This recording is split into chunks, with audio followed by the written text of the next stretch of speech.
আগামী বৃহস্পতিবার পর্যন্ত সারা দেশের প্রাথমিক মাধ্যমিক স্কুল ও মাদ্রাসা বন্ধের আদেশ নিয়ে আপিল বিভাগে যাওয়ার কথা জানিয়েছেন শিক্ষামন্ত্রী মহিবুল হাসান চৌধুরী নওফেল।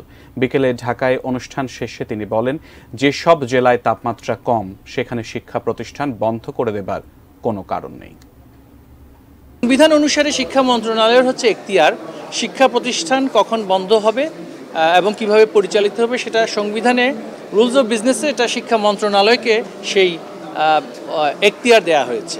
সেক্ষেত্রে আমাদের উচ্চ আদালত তাদের সেখানে একটা সুমোটো কিছু কিছু বিষয়ে অনেক সময় নির্দেশনা আদেশ দেওয়ার সেটা এখতিয়ার আছে, সেটা সংবিধান স্বীকৃত। তবে যেখানে ইতিমধ্যে শিক্ষা মন্ত্রণালয়ের সেখানে সাংবিধানিক একটা এখতিয়ার আছে, সেখানে এই বিষয়ে যদি কোনো সিদ্ধান্ত হয়ে থাকে আমরা সেটা অবশ্যই তার উপরের আদালতে আমরা অ্যাপিলেট ডিভিশনে সেটা নিয়ে যাব।